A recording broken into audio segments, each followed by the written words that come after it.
Well, I This think we're conference ready to will go. now be recorded.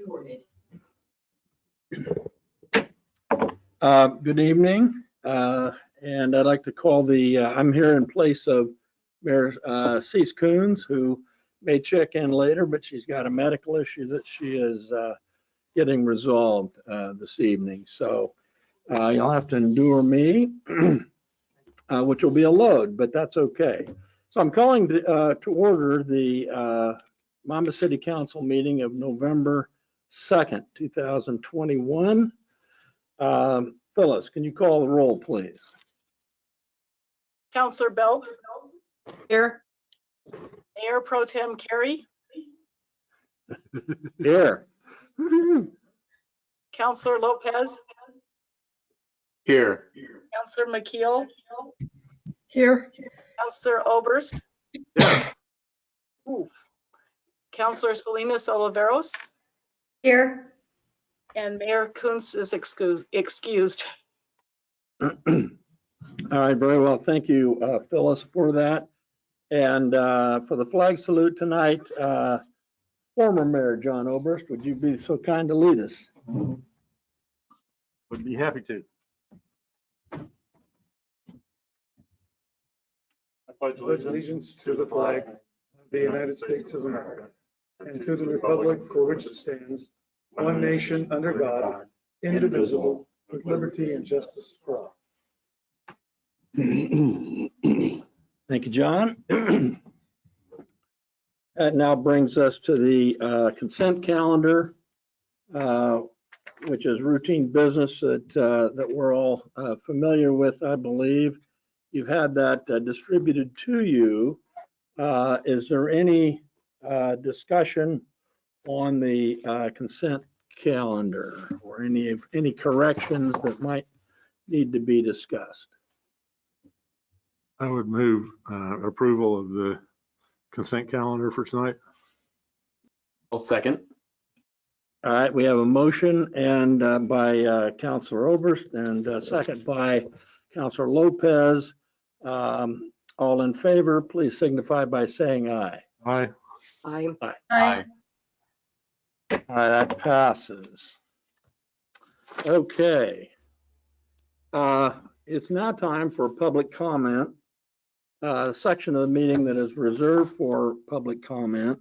And this is reserved for citizens to make comments on any issue that is not on the agenda.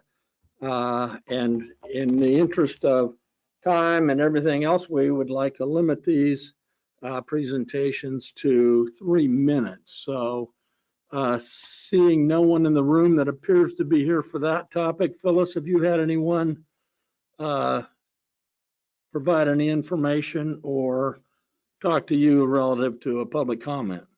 I have not. All right, very good. Then we'll proceed to our business agenda. We have a presentation tonight from Brent. My apologies for being here late, Brent. I meant to introduce myself, but you're the director of the Polk County Family and Community Outreach. And you presented us with some information, and I think we've all had a chance to review that, and at least in my own stead was impressed with that. So we're anxious to hear what you have to say, sir. Appreciate it. Thank you, counselors. Thank you, everybody, for inviting me.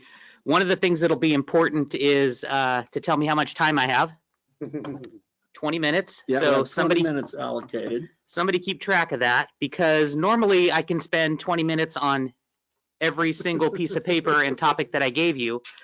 So what I've been asked to do is to give a very general overview of the type of resources we provide to the community and to the citizens through my department at Polk County.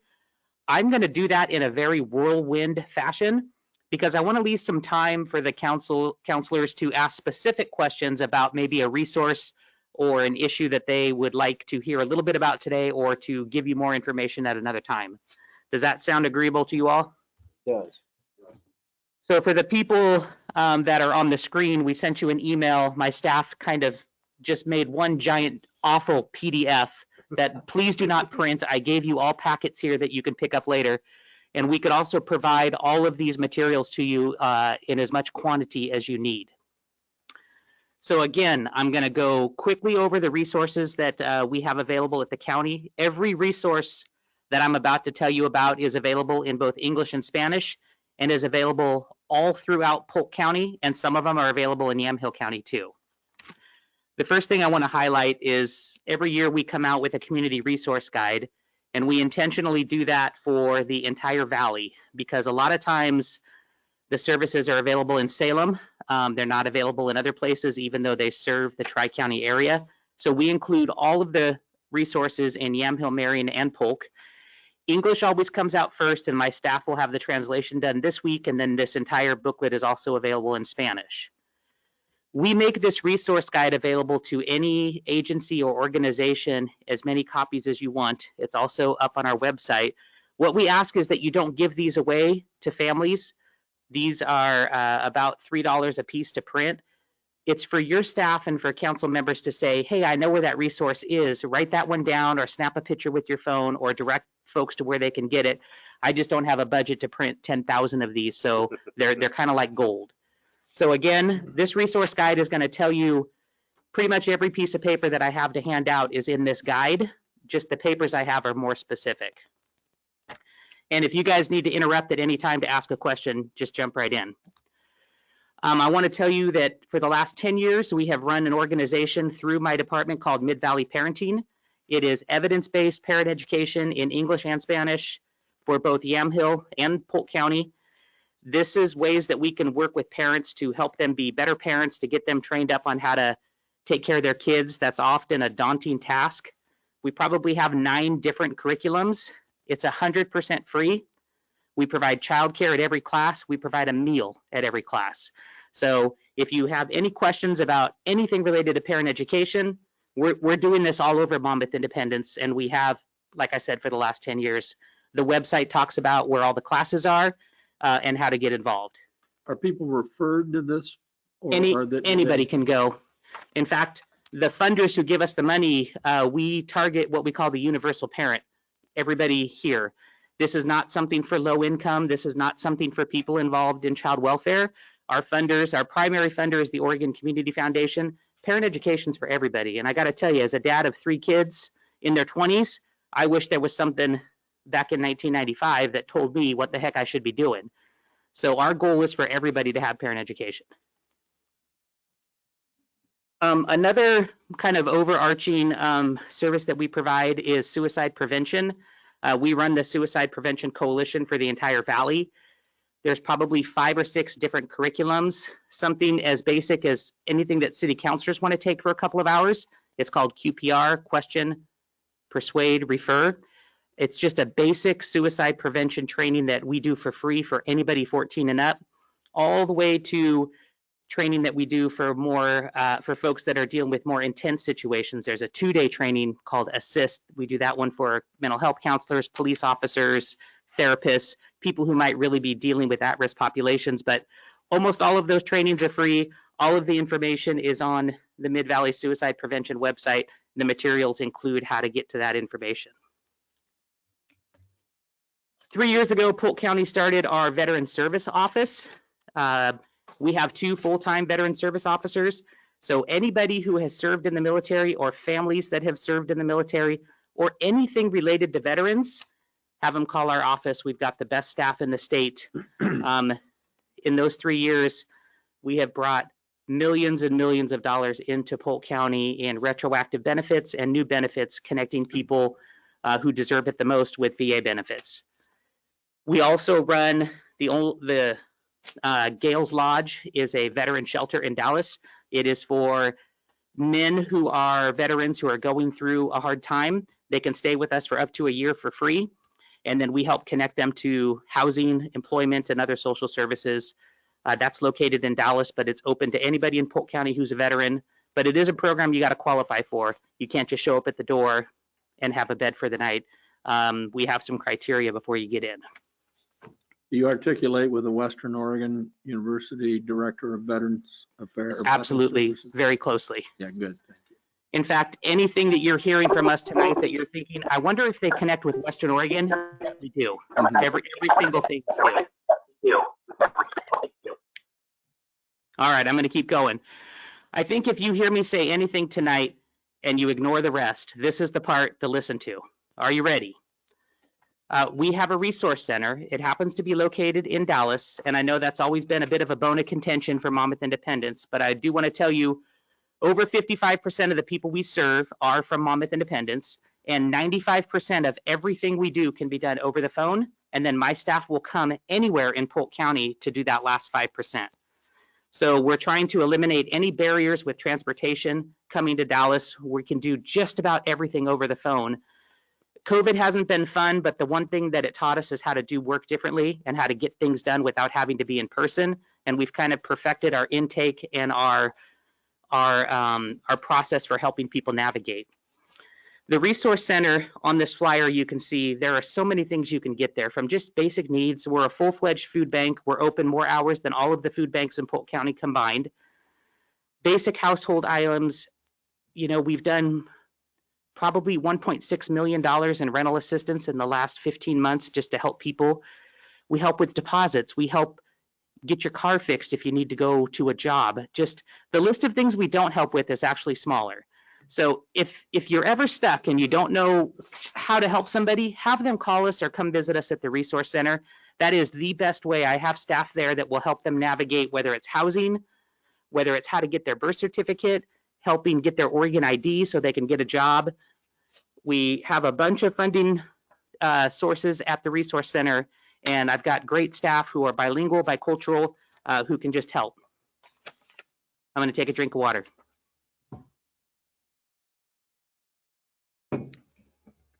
There's more information on suicide prevention. I'm going to skip through that part.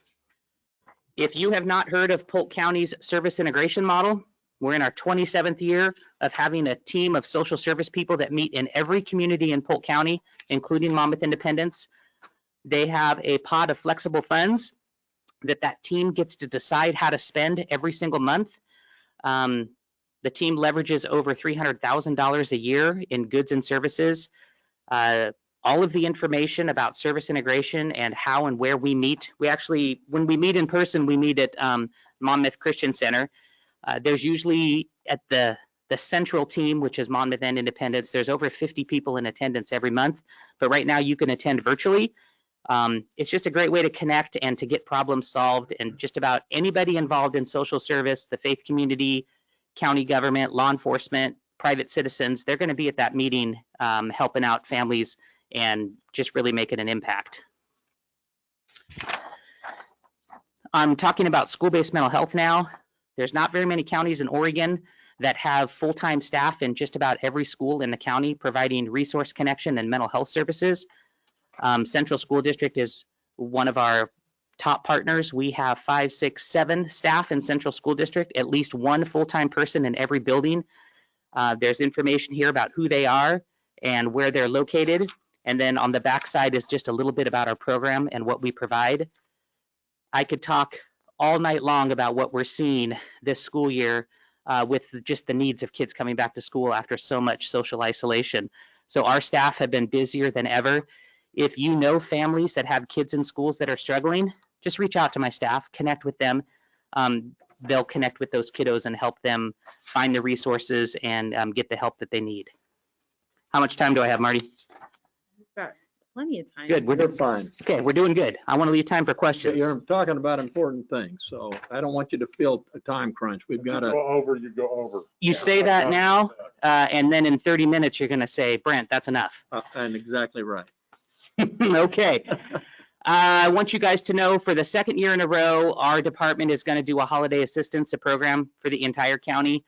No kids or families will be left without presents or food for Christmas time. We started this last year because we saw a decline in the amount of other social service agencies that were stepping up to help. So we talked with the Board of Commissioners and they're supporting us doing the entire county. 2 things I want you to know. Number 1, we always look for people to adopt families. So if you're interested in adopting a family, you basically click on the links on this flyer here. You can let us know if you want to adopt a small family, a medium family, a large family, or if you just want to donate money. Then we'll pair you with that family. We don't share names. We don't share your names. We don't share their names. But we then give you information to say, hey, this is what this family needs. They have 3 kids. This is their top wishes, and y'all go out and take care of that. We do everything at the fairgrounds, and then families come and pick stuff up. Some of it's wrapped, some of it's not wrapped, depending on their preference. But we did over 1,200 kids last year, and we're expecting that to double this year. The other side of that is if you know families that need a little bit of help at Christmas time with food and with presents, just have them go to the same website and fill out that application, and we'll get them taken care of. There's a large PDF. We put together an annual report every year. That's for you data people in the room that really want to dive into what exactly does Brent do and where's our money going. Most of the money we raise ourselves. It's not necessarily county general fund. That's the smallest funding stream that we have. We do a lot of grant writing, and we have a lot of contracts with state and other entities. But this will tell you a little bit about what we did last year. And the last handout I'm going to talk about, and then really open it up to any questions people have, is Marty did ask me specifically to talk a little bit about our warming center project, which I'm really proud to say is spearheaded by Pastor Matt Smucker right next door at Praise Assembly. The warming center project started about 4 years ago. And one of the unique things about what we do is we rotate that project in between different communities, and it's hosted by different churches in 2-week segments. This helps ease that burden so no one church has to take on the warming center responsibilities for the entire cold season. It also helps us, how do I say this so the lawyer doesn't say anything? It helps us not have to follow all of the rules. If we were in one place for more than 90 days, we would have to follow a lot of rules. But if we move around a lot, we're completely within our rights to not have to follow all those rules, like churches getting completely sprinklered, having sprinkler systems and a bunch of other things. So like I said, it's our 4th year doing this.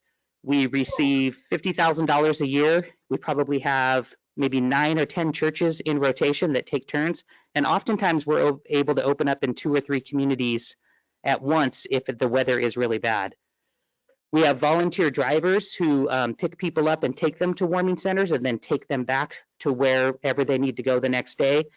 It's been a great program. It's had very few glitches in 4 years, and it's a great way to help people stay warm.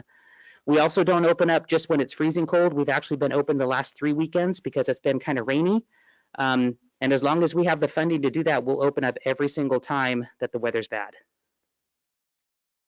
That was a whirlwind of some of the things our department does at Polk County.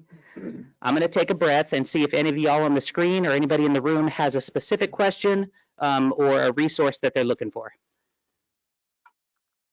Okay, thank you. Counselors, any questions for Brent once he gets his water down? Yes, with Counselor Belts, it appears. This is more of a comment. Brent, I work very closely with Amber and Ruby. Ruby takes care of the Yamhill County service integration teams. Amber takes care of the Polk County ones. They're both amazing, hardworking people, and I go to between 14 and 18 service integration team meetings a month. And it is amazing the work that these service agencies are doing. I go for my day job for Chariots because oftentimes transportation is a huge issue. And I don't know if you're going to mention it or not, Brent, but there is that the resource fair that's coming up that some of the counselors may be interested in knowing more about.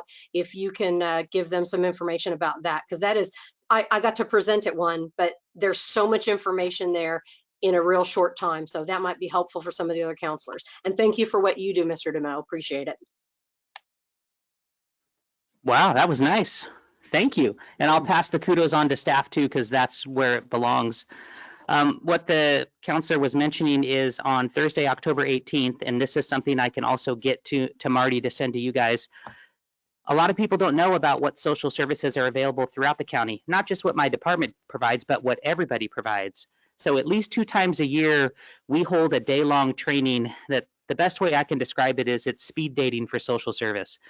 We have panels of every type of help that's available, from housing to medical to mental health to law enforcement to transportation. And each of those people get about 5 minutes to describe what they do, and then we yank them off the stage and we go to the next person. We create a big packet with all of the information. Anybody can sign up to attend, especially since it's virtual, and you can choose sort of the buckets of social service topics that you're interested in and just attend that panel virtually. You can ask questions or you can just watch. We also record these and make them available later. And basically, if there's any new staff, new volunteers, new anybody to the community that just wants to know how to connect, you can get it all done in one day with this particular training. So we will send that out, and registration will be closing in about a week or so, but it's a great way to really just know every resource. And again, not just what we do at Polk County, but all of the resources. I think one of the things that we're all sensitive to is the need to integrate our services and not recreate the wheel in every different jurisdiction. So that would be good, and we look forward to that information. Any other comments? Yes, Councilor Oliveras. Yes, thank you. Thank you, Brent, for bringing this information, and I appreciate all the bicultural and bilingual staff that you are providing and the material that is so important. I just wanted to ask about the mental health counselors and especially those at the schools, if you know if they are bilingual. That's a great question. So let me start by describing a couple different things in the county. So all counties have a department that's usually called like behavioral health or health services. And those are folks that primarily serve people who have the Oregon Health Plan. I wanted to make the distinction with you guys. That's my sister department. The department that I run, we serve everybody regardless of insurance. We don't even bill. There's nobody that we turn away. You don't need insurance. There's no criteria. We help anybody who needs help. And then we make referrals for people who have insurance to different places if they need more intensive care. And that's where our sister department does a great job. Now, to answer your question, finding bilingual, bicultural staff with master's degrees who want to come work for the county and be placed at a school is a challenge. However, we have bilingual and bicultural staff. So specifically at Central School District, we recently hired Isabel.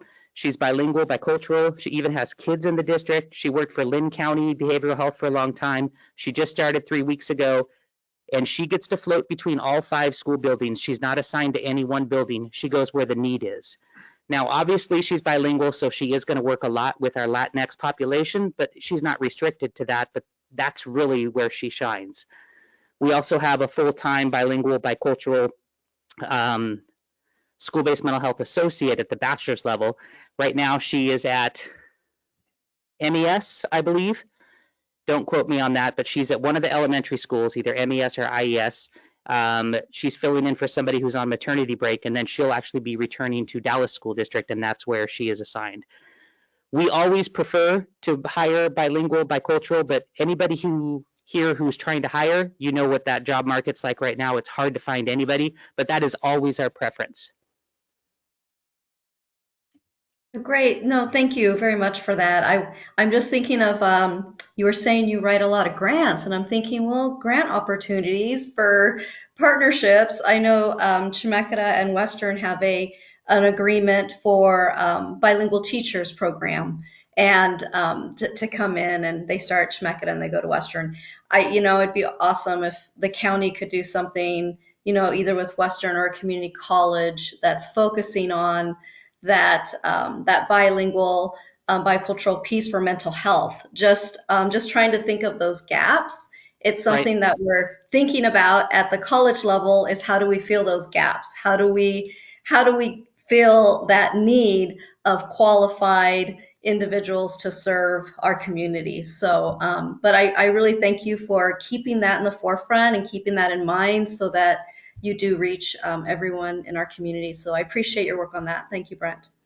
You bet. It sounds like I might be reaching out to you about some of those ideas in the future. Thank you. Other questions? Yes, Councilor Lopez. Thank you very much, Councilor Carey, and thank you very much, Brent, for making the wonderful presentation to us. know a lot about what you do, and yet I'm still absolutely wowed and amazed every single time that it's all laid out for me the way it is tonight. So really an incredible asset your team is, and you yourself.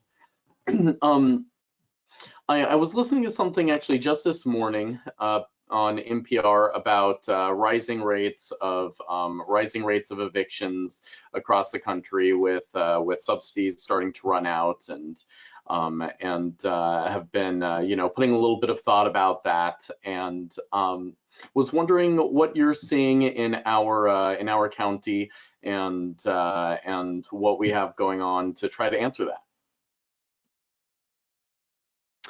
It's a good question. I agree with everything that you said that you heard on NPR. There's obviously an increase with moratoriums and things going away. A couple of things that I can tell you: the state portal for rental assistance is still open. There are still hundreds of millions of dollars available for rental assistance. Before June 30th, you used to be able to come to somebody like me. We would take care of all of that for you because the funding was local. Now it's all on a state website, supposedly for consolidation, and I'll reserve my remarks of what I think about that for another time. But you still can get that kind of help and get that application done. In fact, our office will help you get the application done. It's not easy to do. You have to upload documents. You have to scan rental agreements and pay stubs and all of that kind of stuff, but we will help. I think to further answer your question, Counselor, I have an agreement with the Circuit Court in Polk County. Every time there's an eviction that goes to court, they call it FEDs. Every single one of those comes to me personally. And then I distribute those to my staff to reach out to landlords and to tenants to see if something can be done before that eviction has to go through its total process. So we do that. Those come to me weekly, and we either connect people to that portal to get rental assistance and to get that back rent and future rent paid, or we try to work with landlords. We do the best we can on that part. You guys know the housing. For me, housing and childcare are the two biggest issues that we face in Polk County, and maybe not even number one and number two. I could do childcare first, given everything that's happened. If you haven't heard, we've lost actually 6 childcare facilities in the last 2 weeks in the greater Polk County area. That equates to over 60 slots that were lost, and we've already been a childcare desert, even pre-COVID. But housing is tough. There's not a lot of rentals. If y'all went out to try to rent something, it would be tough to find somewhere. It's just the availability is not there.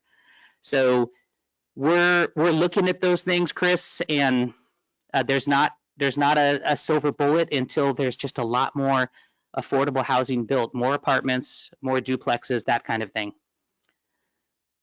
Fantastic. Thank you very much for that really candid answer there. Follow-up question on a slightly different note. You mentioned that over 55% of the individuals you currently serve are in Monmouth or Independence. I find that I find that number surprising. I think we like to think of Monmouth as this quaint little town that doesn't have issues that the larger cities of Dallas and Salem have. Could you elaborate a little bit more about what that 55% that you serve from our community here looks like? You know, I've made the mistake of remembering that I'm at the Monmouth City Council, and a lot of times we yoke everything by school district. All of our data is done by school district, and so Monmouth and Independence do get put together quite a bit. Chris, I'm going to get back to you on dividing that 55 into Monmouth and Independence and the type of services, because I won't be able to just spit right now what percent is Monmouth, what percent is Independence, and that would also vary depending on which particular resource we're talking about. So I'll make a commitment to get back to y'all via email with a little bit more of a breakdown. I know that some of y'all who've met with me recently, I don't have a handout on this because we're working on it right now, but I'm kind of also the county's lead person on dealing with everything related to homelessness right now. So at least I did bring specific data just for Monmouth of what we track right now. A total of 55 homeless individuals in Monmouth who have a Monmouth, they call Monmouth home. Over half of those are children from Monmouth. Homeless by these definitions are literal homeless, people who are either on the street, in a tent, in a camper, in a trailer, something that is not a suitable living arrangement. And then some of these folks are also couch surfing or doubling up with other folks. But one of the things my department is trying hard to do is reduce duplication by creating a master list of every single houseless or homeless individual that we know, what services they're connect to, and try to do everything that we can for those individuals. Most of the time, agencies do that very separately in their own buckets, and we're trying to break down those barriers and have just one list where everybody is working together. So that kind of strayed a little bit from what you were saying, but I will follow up with more information about what we're serving for Monmouth as a city, and then if you're interested in Independence, I'll give that to you, but I'll definitely give you Monmouth.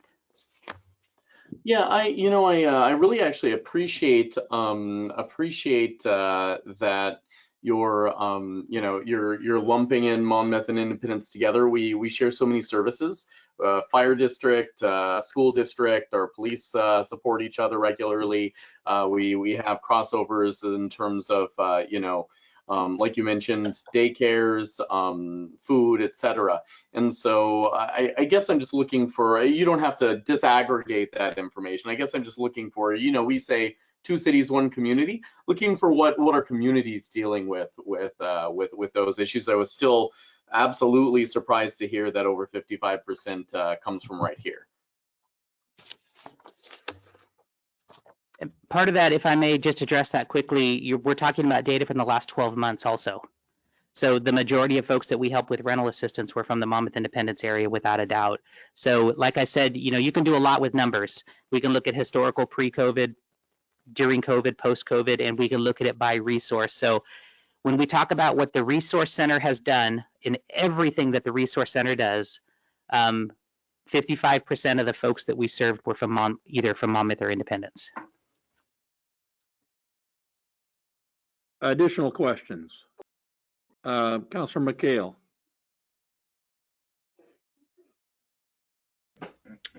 Thanks. Sorry for the delay with my microphone. Thank you, Mr. DeMoe, for coming. We really appreciate. I just want to continue to state what everybody else has, that we really appreciate what you're doing and what your office is doing.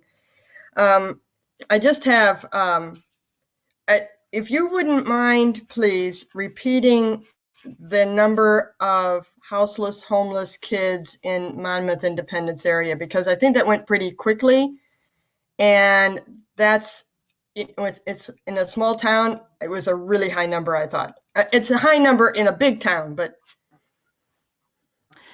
Yes, Councilor, absolutely. So on our spreadsheet I'm looking at right here, there are 55 homeless individuals in Monmouth. Half of those are kids or half adults? of that 55 are children. As I went to a count of 27 right here on this spreadsheet, 27 individual kids who they could be from the same family. There might be 3 kids in a family, but I've got 27 kids right here.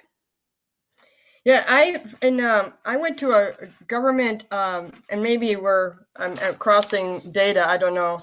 I was at a government meeting on homelessness, I guess about a month ago, and it said Central School District had 53 homeless or houseless kids. So maybe we're more expansive in that definition and what they were presenting. It could be, and it could be where they got their data from, and was it this school year? The list that I have is live as of today of families that we're working with right now. Okay. So it depends on where they got that data. There is a homeless liaison at Central School District who would provide that data, and if she segregated that information from Monmouth away from Independence, did you say that was Central School District data or just for Monmouth? It was Central School District data. 2020 was the current data that they were presenting at that meeting. So it looks like it's hard to imagine it's gotten a little better with all the difficulties. So I'm not sure where this number came from, but not to argue data points with you. If I included Independence, it would be a lot bigger, and I have Independence's number here too. It would just take me a minute to count it up. Yeah. The number I gave you was for Monmouth only, not Central School District, Monmouth. So 27 Okay, all right. Monmouth. 27 Monmouth kids. Correct. Okay, thank you. And there's a little fact that I just want to pass this on. I know it's a little, I was shocked by this. 70% of homeless adults experienced homelessness as a school kid. So those numbers, that 27 kids that are having trouble with they're homeless now, those are real numbers for what we will have to continue to work with as we try to make sure that they have what they need to exist and survive. So I really appreciate that you're bringing those numbers in with at least the Monmouth kids. And I from the number I have here, it's like it'd be double if we Correct, yeah. include Independence. So I have one other question for you. You mentioned that 55% of Monmouth Independence, 55% of your clients in your resource center are from Monmouth Independence, and that 95% of the work that you can do with them can be done over the phone. But I've heard about, there used to be a resource center in Monmouth Independence, and it was closed down. It looks like from those numbers, we wouldn't need to reopen it. Do you see that there is a need for us to have a resource center here to make things easier for people who need to be connected with resources? Always opening the can of worms, Carol. Thank you for doing that to me. Oh, well, it's my thing. Well, it's a good can to open, so let me address that a couple different ways. So I ran the resource center that was open in Monmouth Independence for just about 2 years. We were able to operate that on Tuesdays and Thursdays, and we co-located over 13 agencies and services there. We did everything we could to keep it open, but I could only provide 2 staff at that resource center, and then all of the agencies that partnered, whether it was the Housing Authority, Child Welfare Self-Sufficiency, Oregon Child Development Coalition, Mano a Mano, whoever it was, they only had limited staffing who could maybe even only be there half a day or just 1 day. What we found during those almost 2 years is the majority of Monmouth Independence clients still came to Dallas or still called the resource center, because when you can only go somewhere 2 days a week, that's a little bit harder to do when the other place is open 5 days a week with no appointment. But mostly the other agencies weren't able to staff it as much and consistently. So looking at the data, when you suggested, do we need to have something in Monmouth Independence? I want something in Monmouth Independence. My goal is to have services in West Salem, Monmouth Independence, Dallas, and something outstationed in Fall City and also West Valley Grand Ronde. How we do that with the limited staff or how we get agencies to commit to that is always a challenge, but we're getting closer and closer as people realize when you co-locate and have services at a one-stop shop, a whole lot more happens with prevention, and it saves the cities, the counties, and the citizens money, headache, heartache, and it really helps citizens. So sure, 55% of all of the people that we serve, and that includes West Salem, come from Monmouth Independence. But how many people didn't we serve because they didn't know they could call or there was a transportation barrier? It is always our goal, and I know it's the goal of the County Board of Commissioners to try to have services in every community when we can do that. And it comes down to money a lot of times. How do you duplicate these services in each of those areas? But that's what we want to do. So you do see that there would be a critical need in Monmouth Independence, and I'm like visioning out here to have it 5 days a week. I would love to have that. I would love to have that in Dallas and Monmouth Independence area and also West Salem. I think that we would serve many more people than we're able to serve right now.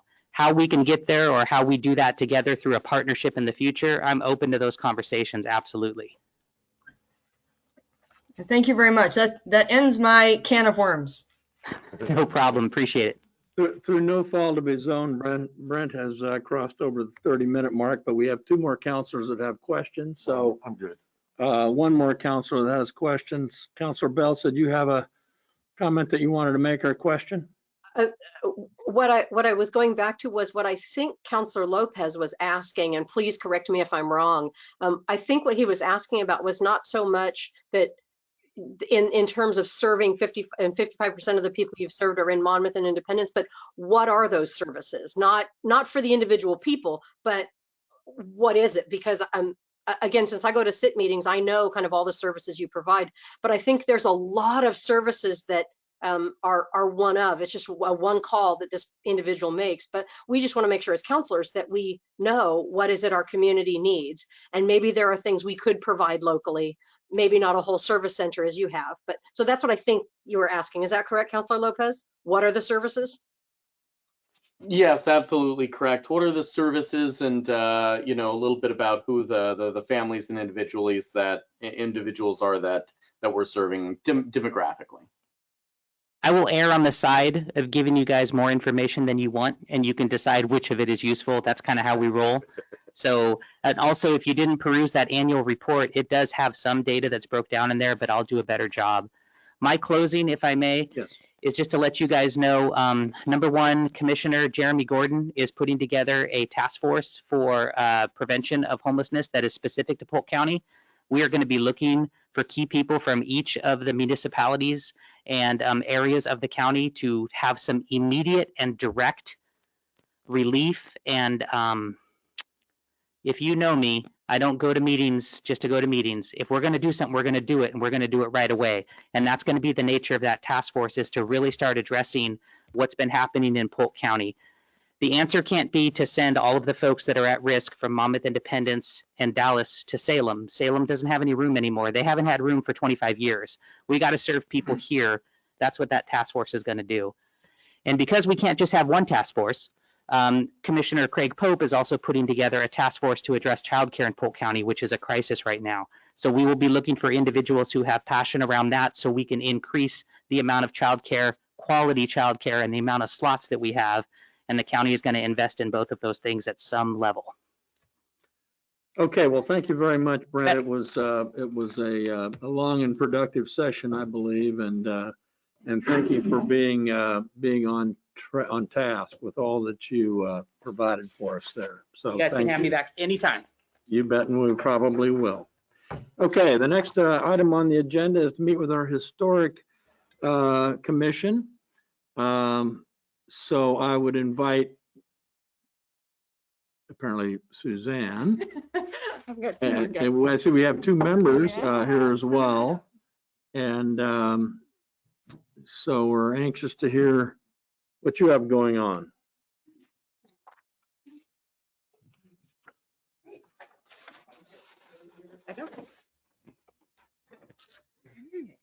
Super. Thank you, Councilor Carey. Good evening. My name is Suzanne Duffner. Can you hear me okay? Pull that a little bit closer. I am the city's Community and Economic Development Director.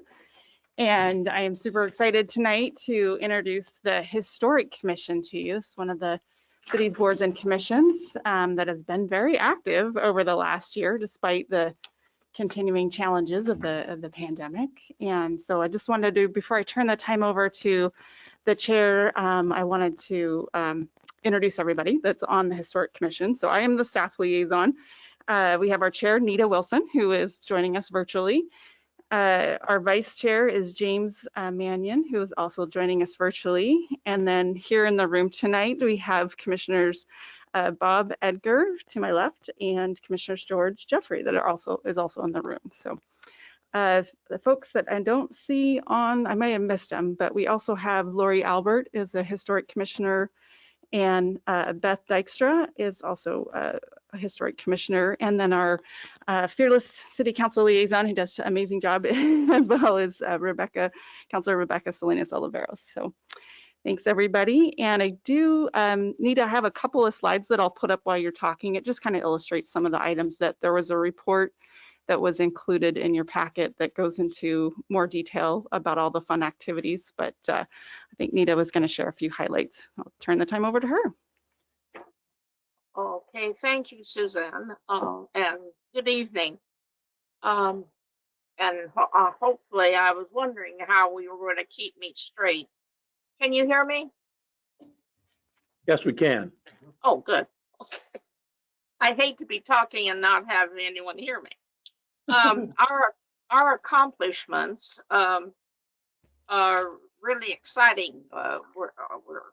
Anyway, I am excited about it, what we've done and what we're planning on. I hope everyone has seen the interpretive displays that are hanging inside the windows of the Oddfellows Lodge building. Highlighting the history of early pioneer wagon trains and the Calapooya Indian tribe. We also have created and I not sure that it's still going on or not, but it created a historic scavenger hunt highlighting photos of historic buildings downtown. And I know it was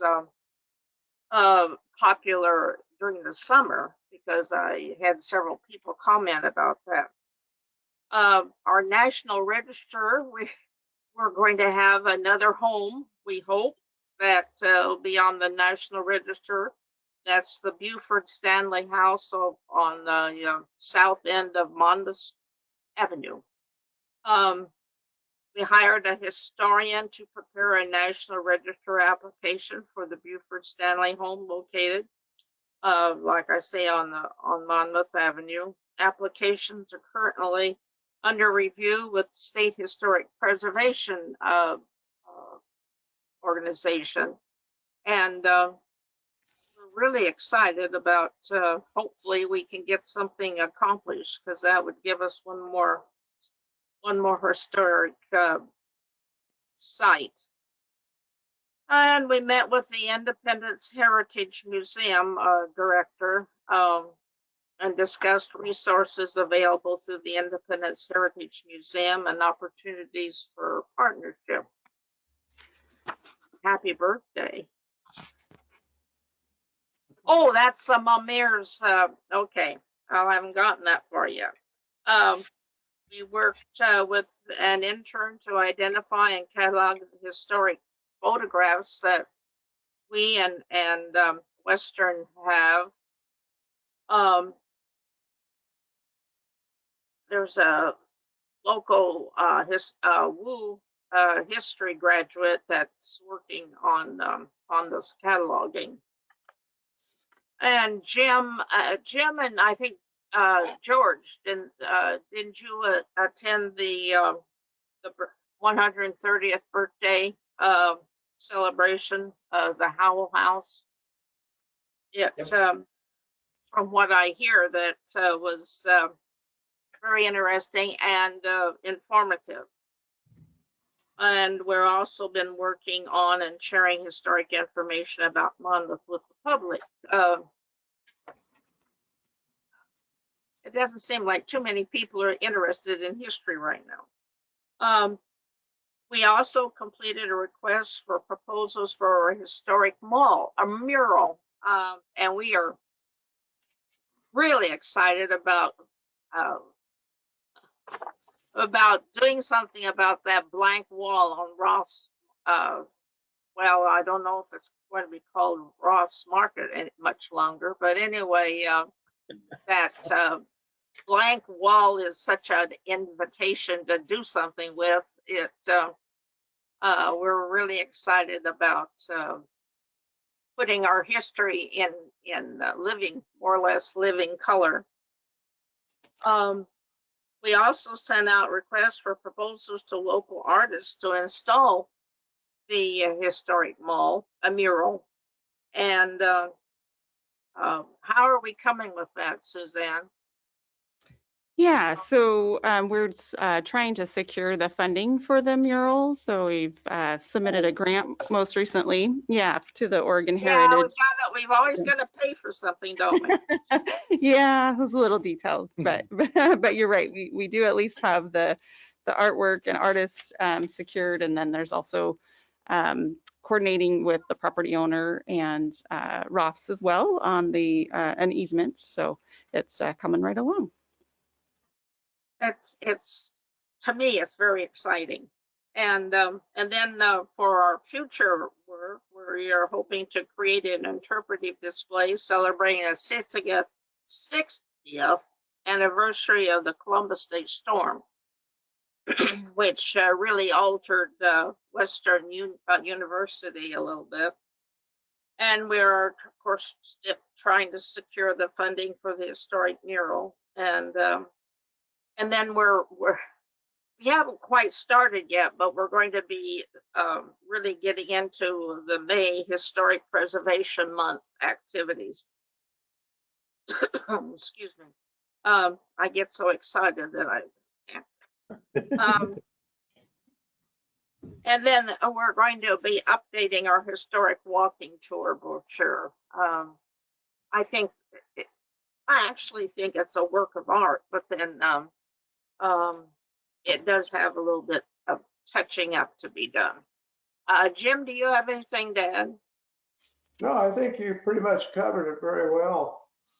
You did an outstanding job of exactly what we have done, and it was an accomplishment. And the future looks bright. We have a number of things in the docket that we want to look at and stuff. So this year, 22, should be even more. Thank you. Let's see now. Can George and Bob hear me? Do they have anything to add? The what? Bob or Jim or George, do you have anything to add? No, good job, Nita. Okay. We forgot to say something about all the work that Beth has done. She's the one that created the signs that are in the Oddfellows windows. She's quite talented with that plastic. And let's see now. Is there anything else I need to say, Suzanne? Nope, I think you did a fine job. Thank you very much, Nina. It's a great report. Did I make the time limit? Not quite. Not quite. You did well. I would ask counselors if you have any questions or comments for any of the members of the Historical Society and the good work they're doing. I am looking forward to that mural. It's going to be fabulous. Oh, good. Great project. Yeah. Thank you. If only we had a printing press. Too many gifts in this world. That's it. Well, that's for future. Any other questions that we might have? Well, we certainly appreciate the work you're doing. We feel like we've got a rich history here in Monmouth, and it's because of people like you and your committee that are bringing that to life. And we certainly appreciate the hard work that you're doing and the how it's going to enhance our community from now into the future. So thank you very much. We like to be appreciated. Mm-hmm. Great, thank you. Okay, very good. Thank you, folks. Let's move on now to the next agenda item. Janet, if you're available to talk about the first quarter financial report that we were all happy to look at and appreciated all that green segments that we had there. Yes, thank you, Pro Tem Mayor Carey and councilors. Yes, it is good news for the first quarter of fiscal 22. We have a lot of green, as you pointed out, Councilor Carey, Mayor Carey. And I will say that in particular, I want to highlight a few items in case you didn't have a chance to read that our property tax revenues are going to come in ahead of the 3% that we had projected as sort of the cap that is theoretically allowed, but with development and growth, we've managed to achieve a little higher than 3%. So as long as we can collect it, we're in good shape there. And even more exciting is the growth in the urban renewal district, which is actually in the range of 47% growth over the prior year increment in value. So that's exceeding what Tiberius was projecting when they did our urban renewal forecast. And so hopefully that will continue and we will have sufficient tax increment financing to fund and repay our maximum indebtedness that we've incurred so far and that we plan to continue incurring through the expiry date of our urban renewal district or perhaps further into the future. And then the other items that I wanted to highlight were that my net turned over nearly 50% more for its October-December debt service payments than last year. And they are projecting that they will pay the full amount for the final April and June payments. So Again, we won't be tapping into Monmouth Power and Light for as much as we had even budgeted, let alone, what we've done in prior years. So that's excellent news. As far as highlighting one thing that I am watching, beyond obviously our court fines and forfeitures remain lower than they have been in years past, but they are, sort of keeping pace at least with last year. And given that the police department is having some staffing challenges and a lot of stuff happening that is unrelated to traffic tickets, I think that, this is not unexpected. But the gas fund is the other one that I want to highlight. You've probably noticed at the pumps at the gas fund that the gas prices are a little higher than they have been through COVID. And so now the projections and forecasts that we did were a little lower than I think we're going to see for the full year. So I may be back later in fiscal 22 to do a supplemental budget asking for more appropriations. The good news is that the revenues that we incur, because it's an internal service fund, as well as we make sales to Minette and the fire district for fuel purchases with a small margin on it, we will have sufficient revenues to cover those extra appropriations that we may need. So not really, it's certainly not a red, more of a yellow, just to watch and make sure that we don't bust appropriations, as state law would not be very forgiving of us if we do that. And so other than that, there isn't a lot to draw your attention to. Hopefully you had a chance to look at our progress on our capital improvement plans. And in particular, there's a graph on page 26 that you may find interesting. And then the only other thing I wanted to highlight was that once again, the local government investment pool rate had dropped as of October. So it is trending down with the interest rates that they have access to. However, it is still a very good investment for the vehicles, for a short-term vehicle, much better than any other short-term vehicle that we can invest currently with our investment procedure such as it is. At some juncture, again, we may look at going out longer term, but right now with the shape of the yield curve, I'm not that inclined to do so. And so I think with that, I will open up for questions, if any. Thank you. Councilor Oberst.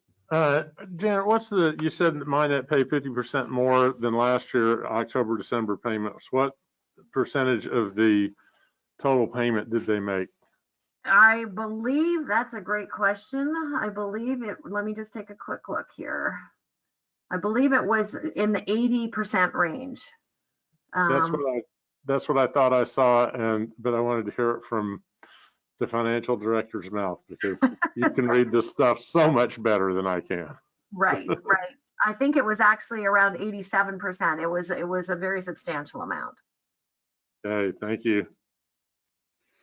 Other questions on this topic for Janet? I have one, and it's part question, part discussion that we don't need to get into now, but I want to remind, especially the newer counselors, that as Minette, and we've had nothing but good news from them for the last 2 years or 3 years, and I attribute it almost directly to Councilor Lopez's work with that organization. He's got that shaped up after years of mismanagement on my part. But we are getting to the point where, and I think the day is approaching soon, where they'll be not only able to cover their own operating expenses, but also the debt service as well, and they'll begin to develop a surplus. And at some point, we need to begin to have some discussions about how they will begin and when they'll begin to repay some of the loans that they've taken, and get some of that back to Power and Light. We're not there yet, but I just think on the horizon we need to have that in our minds, that will be forthcoming at some juncture. So I guess I'll just leave it as a comment at this point. And I see Councilor Lopez making notes on that. So we'll get good news at some point in the future. Any other questions? Hopefully no more snide comments. Follow up my net question if Yeah, anybody else has anything. Anybody else first? looks like we're good. Counselor Oberst with your follow-up. And I'll ask both Chris and Janet, is there any concern with the television service at MyNet going away at the end of the month with the resulting revenue drop, although their expenses should go down because they're not going to be paying all that out to the provider anymore? So is there a concern around that loss of video service, or how did the two of you feel about that? And Janet, particularly you, since we're talking about financial report. Well, I would just offer up that they've just published their financial statements for last fiscal year, which I reviewed very thoroughly. And to me, it appears that, they are ready, they're poised to absorb that loss, and that it will not have a major impact on their revenue stream at all. They seem to be really working on the Willamette Valley Fiber end of things to try and enhance their revenues. And the only other thing I would offer up to Councilor Carey's comments is that the first loan payment back to MPL, actually as scheduled, is due within the next year and a half. So John Cooper and I have spoken, and they are aware, and I'm sure it's come up at the board meetings, that they do need to start talking to us about what that will look like, whether they will be making payments on that particular promissory note, or whether they want to approach us to negotiate some kind of consolidation of their debts. So Councilor Lopez is closer to the board discussions of that, so I'll defer to him, but that's what I know. Yeah, thank you, Janet, and thank you very much for the great questions about MyNet. I know that in these fiscal discussions, when we're looking at our quarterly numbers, MyNet's finances always get a lot of scrutiny, and I think that's for good reason, right? As Councilor Carey, Mayor Pro Tem Carey, my apologies.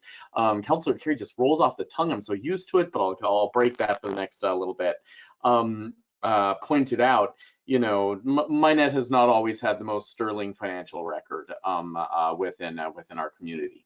However, in recent history, we MyNet has been doing, I hate to say it out loud because I don't want to jinx things, but doing exceptionally well. I do have the debt service forecast in front of me, Janet, to answer one of Mayor Pro Tem's Carey's questions, and I don't have it as a percentage on this forecast, but the forecasted first payment for fiscal year 21-22, MyNet's total was 614,000 out of 818,000. So a little bit lower than the percentage that was stated, but higher than has ever been paid in this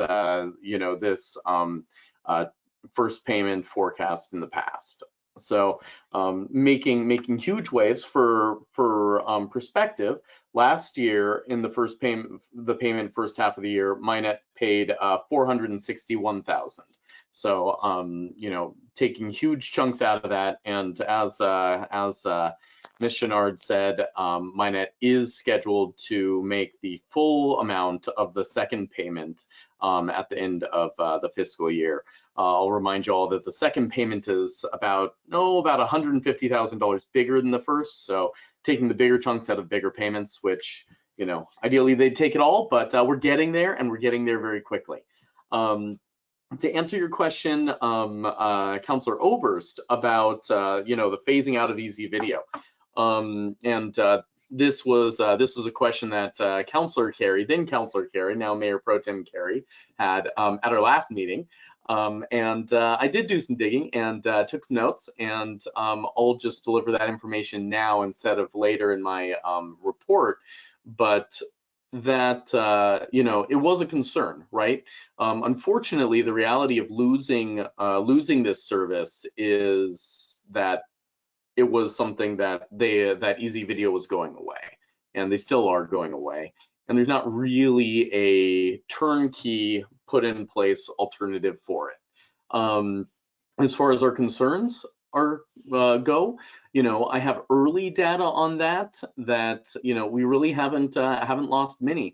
So there have been a number of individuals that have already converted over just to straight data. Fiscally, it's not a concern. Where the fiscal concern is when we lose those customers completely. Easy Video was always something that MyNet offered, and cable before that was something that MyNet offered as a service to the community, to be that triple play provider. The reality now is that most people don't engage in cable the way that they used to, and whether it's that they're only engaging partially or that they're starting to move away.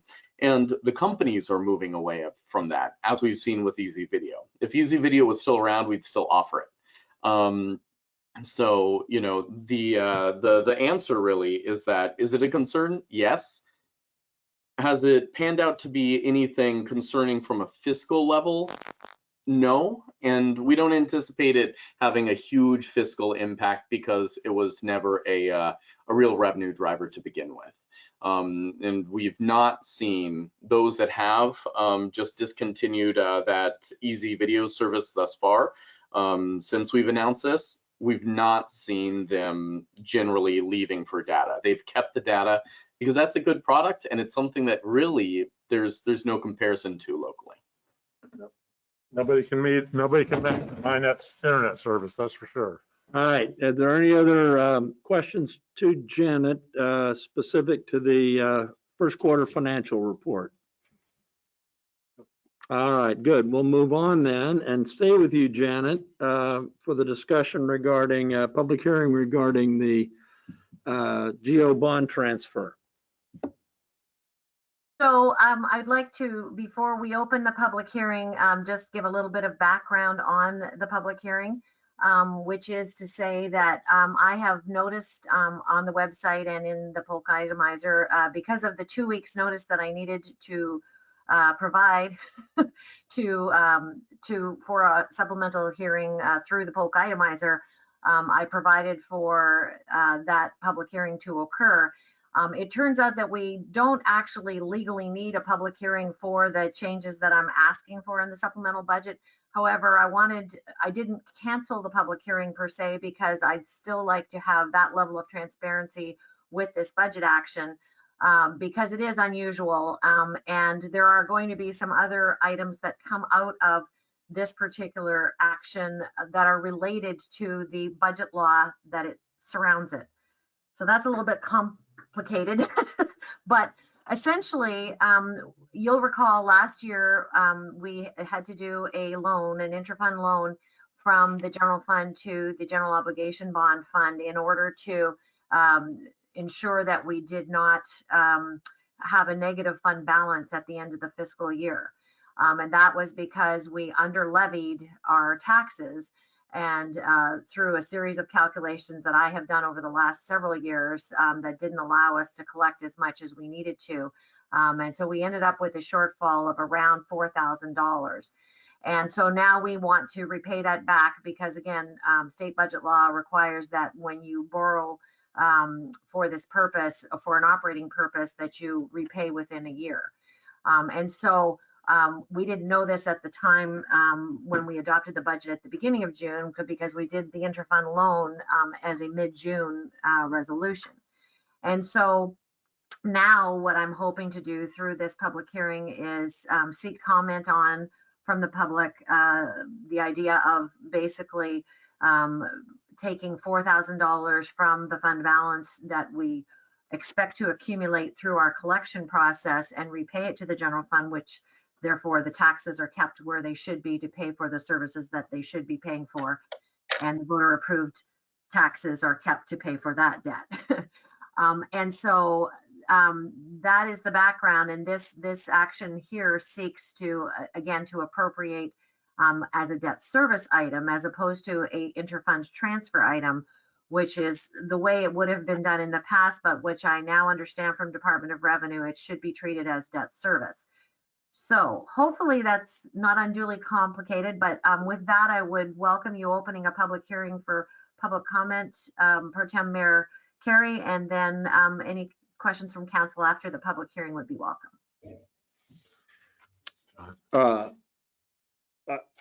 I don't have a script to open that hearing. You can just open it and ask if there's any public testimony. All right, then Go ahead and I'll. okay, then I'd like to open the hearing that we have scheduled and was noticed on the resolution authorizing a supplemental budget to appropriate debt service requirements to repay a 2021 interfund loan of the general obligation bond debt service fund. And we just had an explanation on that. It's a more of a bookkeeping item than anything else. So I would entertain any comments from the public. We have one in the room and we have perhaps on streaming. I'm not sure. Ask if Phyllis has anybody. Pardon? Ask if Phyllis has anybody. Phyllis, is there anyone that has had any communication with you? No, there has not been anyone. Okay. While we're waiting for that, Councilor Oberst. Oh, you can go ahead and close the hearing and then get into deliberation All right. with the council. Yeah. Then I'll go ahead and close that hearing at this point. And thank you for the comments from the public. And now discussion, Councilor Oberst. Janet, layman's terms, you under-taxed slightly. We borrowed $10,000 from ourselves to make sure that the bond service fund had enough to pay its debt. It did. You had to borrow, only use about 4,000 of the 10 that we approved. Now you have adjusted how much you're asking people to pay. You're going to have more than enough, so you're paying us back. We're paying us back. Is that sort of the short version? Yes. Okay. I thought that's what I got. Appreciate it. Thank you. Okay. So. Yeah, good. Any other questions regarding this? Yes, Councilor McKeel. Actually, I don't have a question. It looks pretty straightforward. I was just going to offer the motion. And I would welcome that. So excuse me while I turn a little bit to read it. I move to approve resolution number 1934, authorizing a fiscal year 21-22 supplemental budget to appropriate debt service requirements to repay and fiscal year 2021 interfund loan to the GO Bond Debt Service Fund. I'll second that. All right, we have a motion by Councilor McKeel and second by Councilor Salinas Oliveros. Any further discussion on the motion? All right, is this a roll call or is this a? Let's be a roll call. Yep. We'll need a roll call. Phyllis, please. Councillor McKeel, Yes. Councillor Oberst, Yes.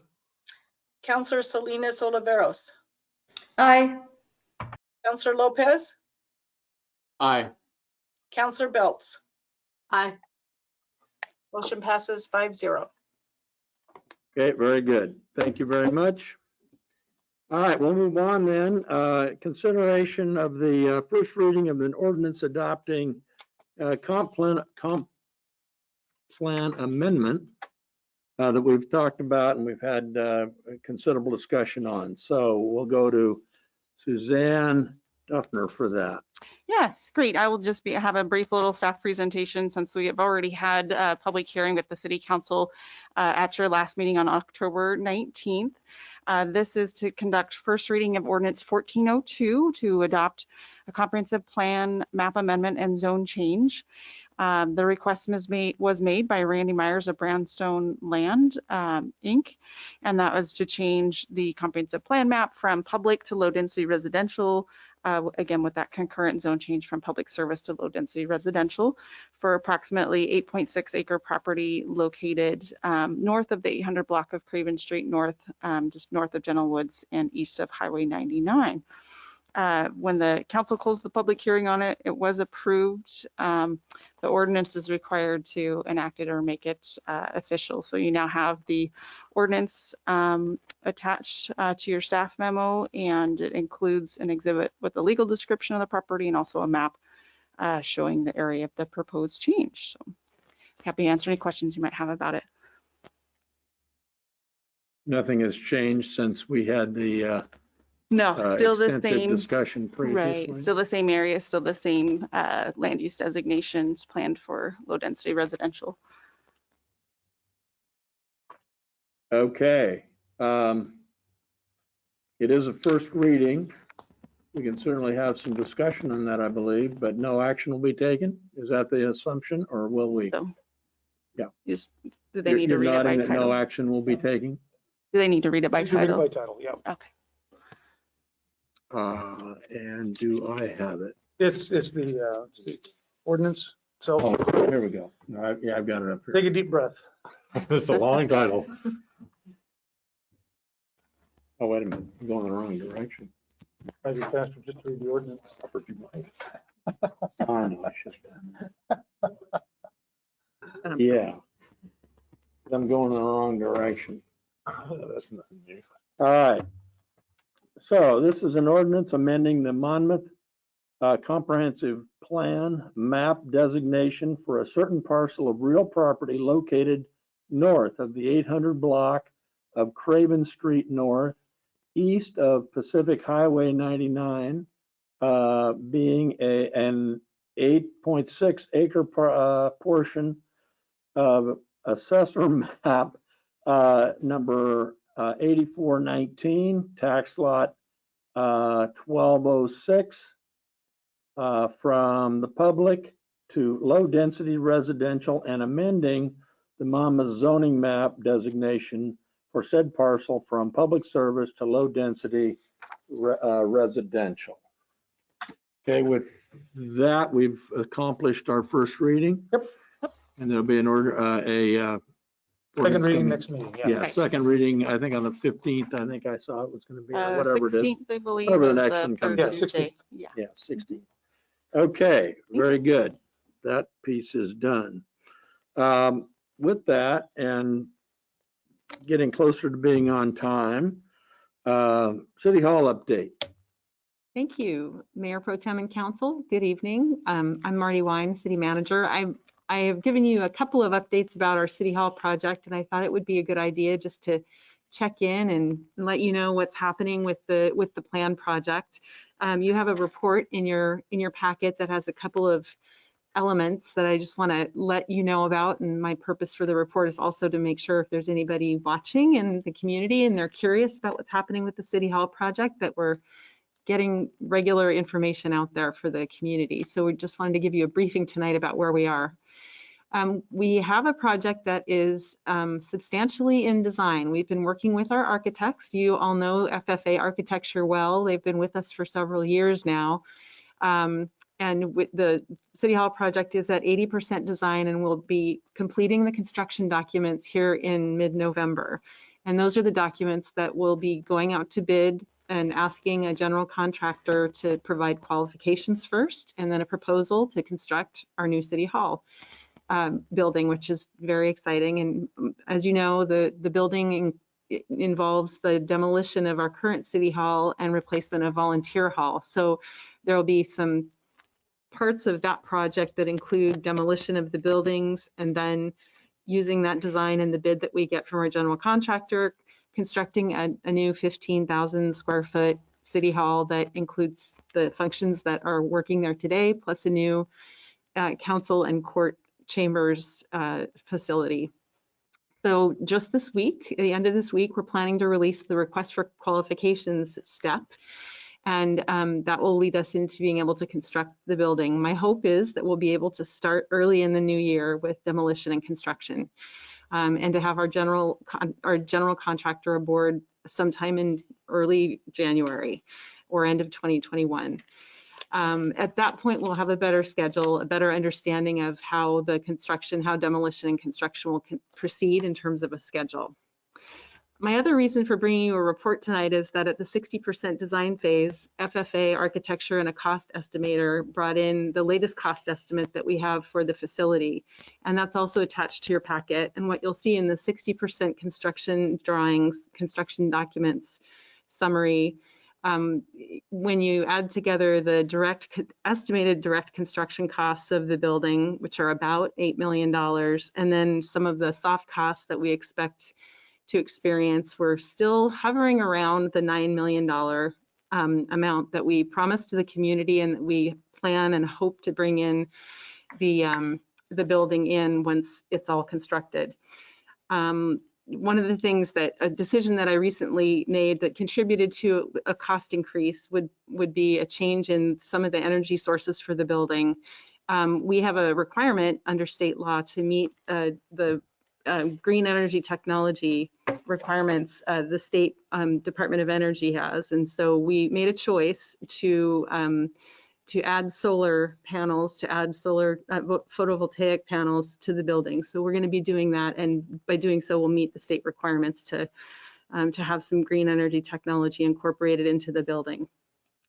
Anyway, I think the upshot of the cost estimate and bringing you the information that I did about the cost estimate is I want to make sure that you're seeing that we're doing what we can to manage costs within what we committed for our reserves and what voters have approved for us.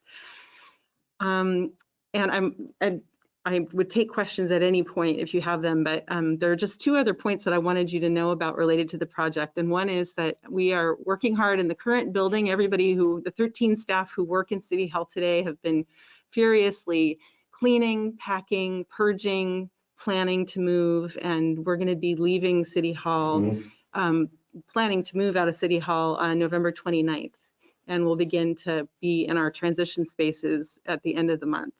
And that's very exciting, although it's kicking up a lot of dust, and we're wanting to make sure our customers know where to find us when the new month comes along. And then finally, what we're thinking about doing, I'm working with the mayor to put together a panel of community members who can help advise us and keep pace with what's happening with the project so that they also know what's happening. And at the moment, I think we're calling them Key Communicators Group, but we're getting a group of invitees together to ask them to come along with us on this project so that we have a better way to make sure the community knows what we're planning and what's going to be happening with the project. And that'll be much more visible once we start demolition and construction. But we have some communication to do since the voters approved the bond measure in May. So with that, I just wanted to make sure that you knew what some of our key milestones are coming up, and offer to answer any questions or curiosities you might have about where we are with the project. Thank you for that. Questions, councilors, comments for City Manager Wine. Councilor McKeel. Sorry, too many systems to click to turn the microphone on. So since we're looking pretty closely at demolishing the building, is there a plan to open the building up to Habitat for Humanity or something to take out the functional? I mean, there's a lot of dysfunction in the current City Hall, but there's doors and things that people might be able to use. The answer to that is yes. It's not a fully fledged plan yet, but our city recorder has worked a little bit with some companies that might want to come and salvage some of the things like doors that either might be useful or people might want to save. Organizations like Habitat for Humanity and Restore are absolutely on our list of folks who we can, if there are things that we can donate or give to where they can be reused, we want to do that. We're also talking about having I'll call it a community garage sale and give folks an opportunity to walk through the building. And if there are things that we're not going to use anymore it's not the right word to call it salvage, but to resell or to offer what we've got to the community if they would like to come and, look at our desks. It's not all in very good condition, but you never know, someone might want it. So short answer is yes. The longer answer is we're putting a plan together the building will be, vacant for a month or two before anything happens with demolition. Well, I'm willing to come in with my tool belt and help remove doors if that helps getting them to Habitat for I will take Humanity. you up on that. Yes, I'm you're in. Always looking for an excuse to use my tool belt. I'd like to bring my sledgehammer. We might have a sledgehammer, a ceremony also. So if you have demolition ideas for ways for community to also be part of taking down the building, I would like to solicit those ideas from you too. I would like to see Mayor Kuntz on a bulldozer. Yeah. Okay. One of the things that I did think, and that's one of the notes that I had on it is how we might, capitalize on that as a public promotional event. I'm not sure there's a solid brick in the building, but if there was, sometimes you can give bricks to former mayors and former city managers and that sort of a thing, and all that. So it could be kind of a fun deal. Other questions from counselors? Counselor Belts. Well, I just see an opportunity to have former mayors and former councilors come in and maybe, for $5 each, they get to swing the sledgehammer. I would pay $5 to just swing it a couple times to knock out a couple pieces of the building. That'd be fun. Yep. I think we have solar panels to pay for. I think we need to up that a little bit beyond $5. Turn it into a fundraising opportunity. Thanks for these ideas, and I would welcome more. Good idea, Councilor Belts. Other comments? I would say that, city manager and I had a brief conversation this afternoon about this, but I think the addition of the solar panels, the photovoltaic potential that we have there is a good one. I think we can utilize that to demonstrate how we are putting our values, our shared values into action. That's part of our sustainability piece. And I think that there's, that we can be a leader on that. This is one of the things that's an essential to what's going to be in the future for us. I think, however, at the same time, I think, and I know that Chuck Thurman would be able to help with this, but figure out what our, what sort of the green premium is, how much we're going to pay for that and how long will it take to pay for sort of that. I think we've got some data there, and if Mary Coons was here, I would ask her, and I'm sure that she could come up with it at given the time. But what's the high school reaped from the array they have on their ceiling, on their roof? So I think there's a lot of things that we can do to make this a sort of a public demonstration of responsible behavior. Yep. And I think we ought to not let that opportunity pass. So I congratulate that for the idea, Marty. I think that's great. And unless there's anything else, we'll move on. But thank you. Okay, very good. All right, well, that concludes our business agenda. We will now move to the mayor's report, and regardless of all of those titles that you're throwing around at me, I really have nothing in this regard except we have a couple of appointments to one to the Arts and Culture Committee. Jeanette Moore has applied for that and seemed to be quite passionate about getting involved with that. And then Lucinda Ammerman to the Library Board, equally passionate for involvement there. So I was very impressed with both applicants and their desires to jump in and do this. I concur. So if I could have a motion I would move both appointments. Okay, there's a motion by Councilor Oberst to accept both Lucinda Ammerman and Jeanette Moore. Is there a second to the? Second. All right, we've got a second. That's Roxanne Belts. Thank you very much. And so all in favor of these appointments, please signify by saying aye. Aye. Aye. Aye. I see that as a 5-0 unanimous. These people are appointed, and there's a letter that will go to them tomorrow.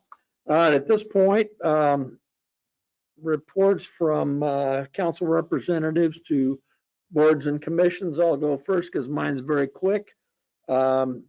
The Planning Commission will not be meeting at, was that the 17th, I think, was that? So in 2 weeks, the Planning Commission that would normally be meeting, that meeting has been canceled. For those of you that were setting your calendars around that, you can change that. Other reports? Pardon me, Mr. Mayor Pro Tem. Yep. I think we have a correction.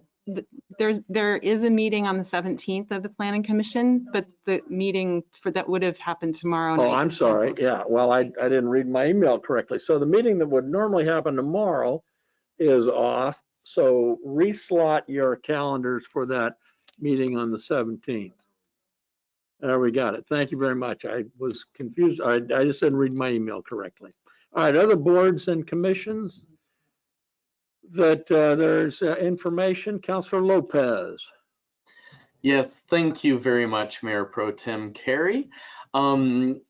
Little bit more information. I know I promised earlier that I'd retain my MINET comments to the earlier discussion, but a little bit more information here that that I'd like to share about both the figures and the transition. The figure that our finance director, Ms. Chenard, placed was that 89% figure is the total of the total percentage of the debt service that MINET is carrying in this fiscal year. There's two separate payments, one in the second half of the fiscal year, the other in the first. So 89% is the sum total of both. In this payment, they're carrying 76%. And the next payment, they'll carry 100%. So I hope that that corrects the record there and creates a little bit more transparency into precisely what's happening.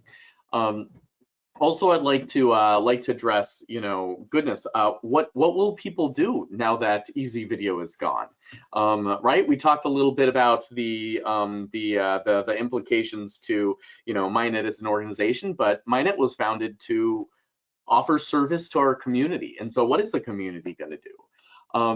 One thing that most individuals may or may not realize is that even now, if you have another quote unquote cable service in our area or another area or Easy Video currently, these are really just repackaged streaming options.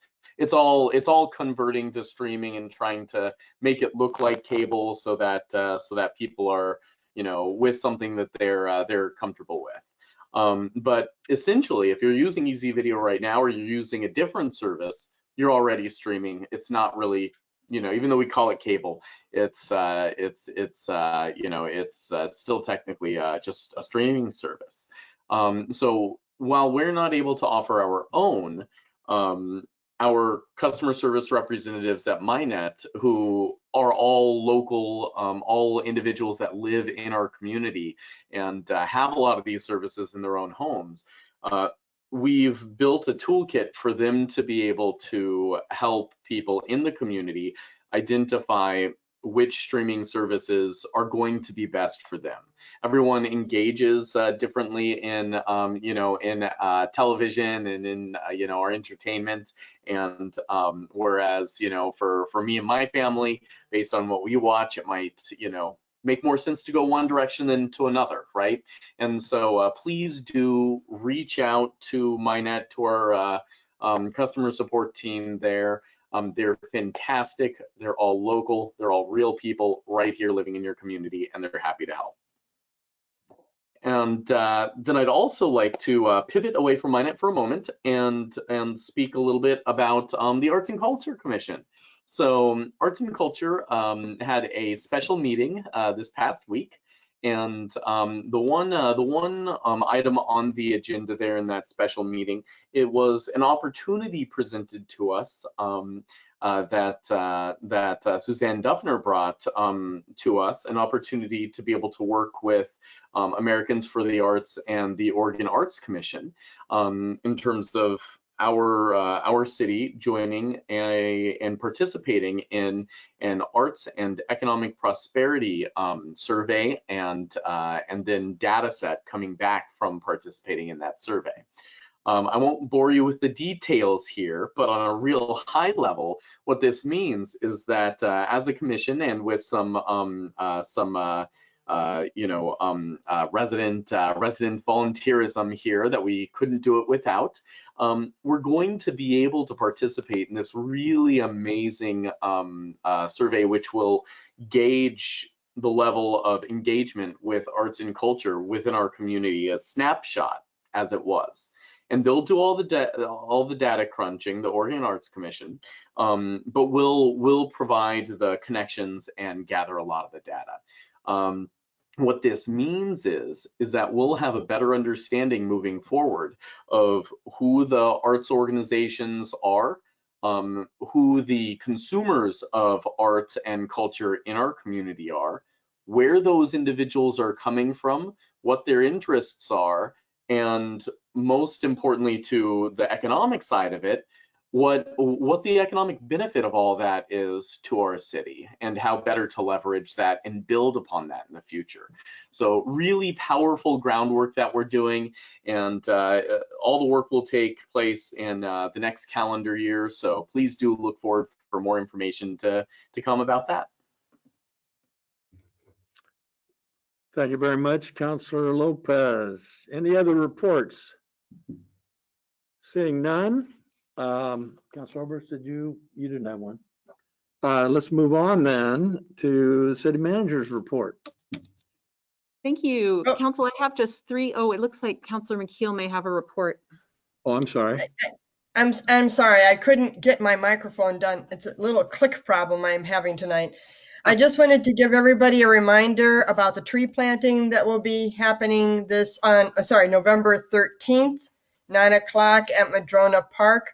So bring your shovel, have a lot of fun. And because I'm trying to lose a little weight, I'm going to bring donuts. So if you come, you'll get some donuts. Thank you, Ms. Wine, for letting me bump in here. And my apologies for not anticipating your mic malfunction there, Councilor McHale. So on the 13th at Madrona Park at what hour? 9 o'clock. Okay. In the morning. We won't do it after dark. Tree planting in the dark. I love it. Very good. Okay, now I have the manager's report. City manager's report has 3 items on it. They're quite brief. I wanted to offer to the council that our MyNet staff has offered that whether it's about easy video or it's about the debt service payments, despite the very thorough and complete report just given by Councilor Lopez, we can certainly have the the MyNet folks come and talk a little bit about what's going on with that service so you can ask them questions and hear more about their plans. Also, council is planning this coming Saturday to meet all together here in Volunteer Hall to talk about your communication agreements. And that meeting, just a reminder that it's this coming Saturday at 8:30 in the morning we get started. So we'll be looking forward to seeing you then. And then finally, I'm part of a group that meets every other Monday, and I joined this group as they call it the all hands meeting, but it's a group of all of the leaders of our local organizations, the superintendent of Central School District, the president of the university, our fire chief, the mayors, the city managers, SEDCOR. We get together every 2 weeks, and originally the group gets together because we were coordinating about how our response to COVID would be as effective as possible for the community. But we share information and also resources about how we can work together more effectively. This week, when we got together, more than one organization, so our school district plus folks at the university, plus in each of our communities, highlighted something that we heard Brent DeMoe talk about, and that is great growth in challenges related to people's individual mental health, socialization, anger and violence, and incidents of suicide, which we've been seeing in our community more acutely in the last few months, but really ever since the pandemic began. I'm mentioning this only because the group who got together on Monday was talking about, we did some, I'll just call them public service announcements early in the pandemic to try to raise awareness about protective health measures that we could take or vaccination. And that group is thinking about doing something again related to how we're all relating to one another and the high levels of stress and anxiety that people are individually feeling, and also that we're seeing present with our service providers. So I'm mentioning this only because we're talking about putting together some kind of a campaign, a public campaign for our communities, Monmouth and Independence, and maybe including Dallas, just to highlight it could be about sportsmanship, it could be about kindness, it could be about where to get resources to alleviate or to help with some of the really high levels of anxiety and stress that we're feeling nowadays. I just wanted to mention that those conversations are taking place, and I think we're hearing and seeing examples of it all around our community. So that's all I have for community or city manager report tonight. Thank you very much. That's good. Well, we'll move now to council comments, and I would just say that and sort of announce, it's been reported, but not real broadly, but Western Oregon University is hosting the West Regional Cross Country Championship on Saturday. We'll have teams from all around the West, California, Idaho, Montana, Alaska, Hawaii, at least. And we'll probably have 35 teams, I'm guessing, that will be here. And I think the women's race goes off at, I want to say it's 9 a.m. I looked, but I'd forgotten. And then the men's race goes at 11:15. So there'll be a lot of people in, thin clads, they used to call them, sort of light gear running around in hopefully nice weather. But they'll be running on the Ash Creek Preserve, which is on the west side of the western campus. So if you see people around looking with odd uniforms, welcome them to Monmouth. I'm sure they'd appreciate having that sort of a welcome. So that's it for me. Anyone else? Councilor Salinas Oliveros, please.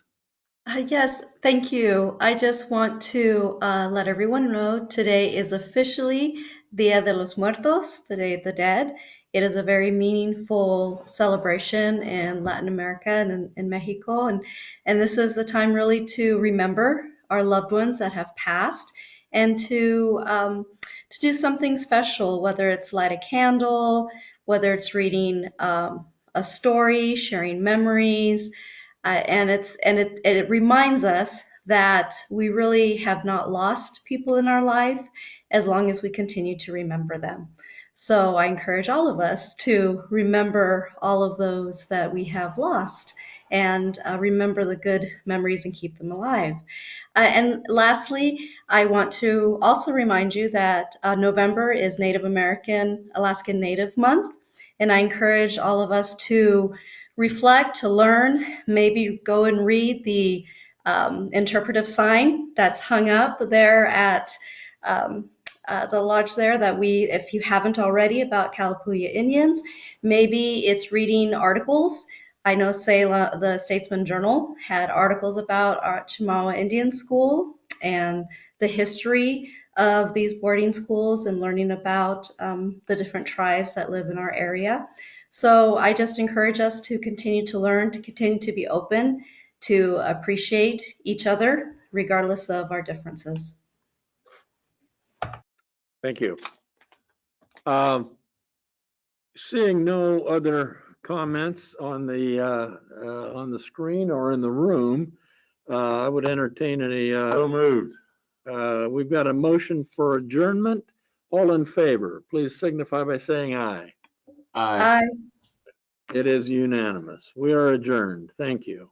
Thank you. Thank you. Good to see everybody. Councilor Carey. Everyone. Thank you, Councilor Carey. Woo. Good night.